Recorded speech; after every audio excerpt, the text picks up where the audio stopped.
ఇంకా ఈ నెల రూపాయలు వడ్డీ కట్టేదనుకోను, ఆ వడ్డీ మీద బట్టి మళ్ళా బట్టి వడ్డీ పట్టింటారు. ఆ వడ్డీ మీద బట్టి వాళ్ళ భార్య ఫోరం మెంబర్గా ఉన్నప్పుడు ఆమె చెప్పింది పెట్టినోడు కట్టాల్సిన అవసరం లేదు, ఎందుకు ఫోరంలో కేసు వేయరు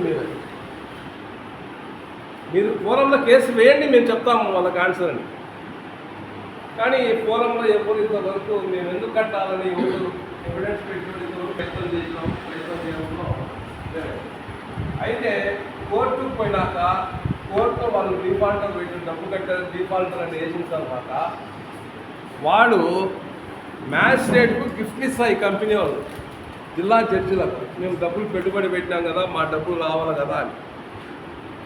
కాబట్టి కోర్టు ఏ విధంగా ఫీల్ అవుతారంటే ఈ డబ్బులు ఇమీడియట్లీ డబ్బు కట్టాలని చెప్పేస్తారు, వ్యక్తిగతంగా కానీ ఫైనాన్స్ ఇన్స్టిట్యూట్స్ కానీ ఇది. అయితే ఈ ఉద్యోగస్తులు సంతకం పెడితే వాడు ఏ కాలంలో కొంతమంది అయితే మందుకు అలవాటు పెట్టి సాక్షి సంతకం పెట్టాడు. ఇట్లా చాలా కేసులు ఉన్నాయి. ఇవన్నీ కూడా ఎంత దాన్ని కడప నగరంలో ఈరోజు మైక్రో ఫైనాన్సులు కానీ, చిట్ ఫండ్లు కానీ, ఫైనాన్స్ సంస్థలు కానీ విచ్చలవిడిగా వసూళ్లకు పాల్పడుతూ ప్రజల యొక్క ప్రాణాలను దోచుకుంటూ వాళ్ళ రక్తాన్ని జల్లగల్లగా పట్టి పీడిస్తున్నటువంటి దుస్థితి కడప నగరంలో చూస్తూ ఉన్నాం. ఫైనాన్స్ ఇవ్వడం అనేది వాళ్ళు సంస్థను ఏర్పాటు చేసేటప్పుడే under control of reserve bank of India, ఆ నియమ నిబంధనలకు లోబడి కంపెనీని నడపాలి, సంస్థ నడపాలి, దాని నిబంధనల ప్రకారం అప్పు ఇవ్వాలి, అప్పు రాబట్టుకోవాలి. కానీ ఇక్కడ రిజర్వ్ బ్యాంకుకు తెలియకుండా, ప్రభుత్వానికి తెలియకుండా ఒక ప్రత్యేకమైన ఒక బృందాన్ని ఏర్పాటు చేసుకొని వాళ్ళకి ఏజెంట్లని పేరు పెట్టి ఆ ఏజెంట్లను ఇంటి దగ్గరికి పంపించి నానా దుర్భాషలు, నానా కష్టాలు పెడుతూ వాళ్ళ దగ్గర బలవంత వసూలు చేస్తుంది. ఈ మధ్య లేటెస్ట్గా ఒక ఫ్యాషన్ వచ్చింది, సింపుల్గా ఒక ఫోటో తీసుకొని బేర్ బాడీ ఉంటుంది మనిషి అంతా, ఆ తలకాయ ఒకటి మాత్రం ఎవరైతే అప్పు చేసి ఉంటారో వాడిని తలకాయను మార్పింగ్ చేసి దాన్ని తగిలిచ్చి మొత్తం ఫోన్ నంబర్లు ఎన్ని కాంటాక్ట్స్ ఉన్నాయో అన్ని కాంటాక్ట్స్ ఫార్వర్డ్ చేస్తున్నారు. అంతటితో ఆగకుండా ఒక ఫోటో తీసి మళ్ళీ మన ఇంటి దగ్గరికి వచ్చి కనిపించిపోతున్నారు ఫోటో. దీని అర్థం ఏమిటంటే మరణాన్ని కూడా దారితీస్తుంది. మీరు చావనైనా చావండి, మా డబ్బులు కట్టాలనే పరిస్థితులు కొనసాగుతాయి. దీనిపైన మేము శ్రీరామ చుట్టూ పైన 4-5 విషయాలు మా దృష్టికి వచ్చినాయి. ప్రభుత్వ ఉద్యోగులు చాలా ఇబ్బంది పడుతున్నారు. ఆ ప్రభుత్వ ఉద్యోగులు ఏంటంటే పాపం వాళ్ళు ఆ కంపెనీ సంస్థను ఎదిరించలేరు, సమస్యను పోయి ఇంకొకరికి చెప్పలేరు, తర్వాత వాళ్ళు పోరాటం చేసే శక్తి వాళ్ళకు ఉండదు, సతమతం అయిపోతున్నారు. వాడు కంప్యూటర్లో ఎంత అమౌంట్ చూపించే అంత అమౌంట్ కట్టాల్సి ఉందే, దానికి ఈ నెల కట్టకపోతే రేపు నెల మళ్ళీ దానికి వడ్డీ, దానికి రీజన్ అడిగితే దానికి అకౌంట్స్ అడిగితే చెప్పరు, మాకు తెలియదు కంప్యూటర్లో ఉంది అంటారు. మనుషులు చేయండి కంప్యూటర్ ఎలా చేస్తుంది? ఇలాంటి శ్రీరామ చిట్టులో బజాజ్ కంపెనీలో మైక్రో ఫైనాన్స్లో చాలా దుర్భరమైన పరిస్థితి కొనసాగుతుంది. మైక్రో ఫైనాన్స్లో అయితే ఇంతకుముందు ఒకసారి రాష్ట్రం అంతా పెద్ద ఆందోళన జరిగింది మైక్రో ఫైనాన్స్ పైన, కొంతసేపు చల్లారబడింది.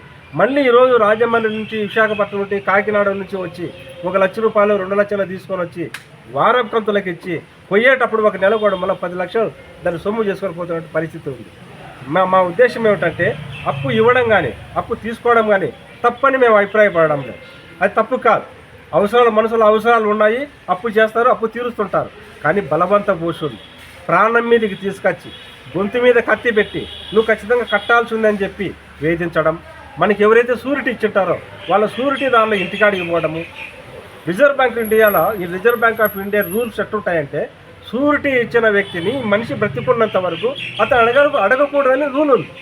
నేను అప్పు చేసి ఉంటా, నేను బ్రతికున్నంత వరకు నన్ను అప్పు అడగాల, నాకు షూరిటీ ఇచ్చినని నేను చనిపోయిన తర్వాత అడగాల. ఆ పరిస్థితి లేకుండా నేను బ్రతికున్నట్టే 1 నెల 2 నెలలు కట్టలేనప్పుడు డైరెక్ట్గా పోయి షూరిటీదారు దగ్గర పోయి, ఉద్యోగస్తుల దగ్గర పోయి నాన్న ఇబ్బందులు పడుతున్నారు. ఒక లేడీ టీచర్ దగ్గరికి పోయి ఇంట్లో మంచం వేసుకొని కూర్చొని నువ్వు బాకీ కట్టేంత వరకు మేము పోమని చెప్పి మందు బాటలు ఓపెన్ చేసి తాగిన దుర్ఘటనలు కడప జిల్లాలో ఉన్నాయి. ఇవన్నీ మా దగ్గర ఒక లిస్ట్ ఉంది. ఈ లిస్ట్ అంతా తీసుకొని పోయి మేము ఎస్పీ గారిని కలుస్తాం, కలెక్టర్ గారిని కలుస్తాం. ఎవరైతే బలవంత వసూళ్లకు అలవాటు వస్తున్నారో వాళ్ళ పైన ఎఫ్ఐఆర్ చేసి కేసులు నమోదు చేసి వాళ్ళని రిమాండ్కు పంపించాలని చెప్పి మేము డిమాండ్ చేస్తామన్నాం. ఆలపొద్దు పాఠశాలలో హైస్కూల్ ప్లస్లో పీజీటీగా పనిచేస్తున్నాను. నేను గత 2 సంవత్సరాల క్రితం ఒక బండిని తీసుకున్నాను. అది కొన్ని మాకు ఇన్కన్వీనియన్స్ వల్ల దాన్ని వాపస్ చేసాం. ఎవరికి శ్రీరామ్ చూస్తే వారికి వాపస్ చేసేటప్పుడు మొత్తం క్లియర్ చేసేసాం. ఎటువంటి బాకీలు ఎటువంటి ఇబ్బందులు లేకుండా 11 నెలలు క్లియర్ చేసి చేసాము.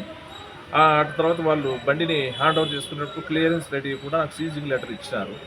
ఆ సీజింగ్ లెటర్ ఎందుకు ఇస్తారని చెప్పేసి మేము 6 నెలలు 7 నెలల నుంచి అడుగుతాము. దానివల్ల నాకు నెక్స్ట్ లోన్స్ తీసుకునేదానికి ఇబ్బంది అవుతుంది.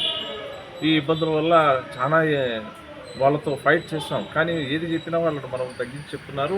ఆ బండిని అమ్మిన విషయము, ఆ బండి ఎక్కడున్నది అనే విషయము చెప్పకుండా, పైగా మీ కంతులు ఉన్నాయని బ్యాంక్కి మేనేజర్ని అడిగారు. అయ్యా మీరు మీ బండి అమ్మలేదు, మీ కంతులు మీరు కట్టలేదని చెప్పేసి మిమ్మల్ని డిఫాల్టర్గా గుర్తించి మీకు సివిల్ లాస్ అయ్యేదానికి, సివిల్ ఇబ్బంది పెట్టేదానికి ఈ విధంగా చేస్తున్నారు కంపెనీ అని ఆ మేనేజర్ గారు కూడా వచ్చి మాట్లాడారు ఆ విషయాన్ని. వాళ్ళు ఎటువంటి విషయంలో సమాధానం సక్రమంగా చెప్పుకుంటాం మమ్మల్ని చాలా ఇబ్బంది పడుతూ, నేను తాళపుట్టులో పనిచేస్తున్నా, ఇక్కడికి 6 నెలల నుంచి రావడము పోవడము ఎంతో ఎక్స్పెన్సివ్తో కూడుకున్న పని. కాబట్టి ఈ విషయంలో నాకు న్యాయం జరగాలని చెప్పేసి మిమ్మల్ని ఈ యొక్క పత్రిక మీడియా ద్వారా కోరడం జరుగుతుంది. Thank you.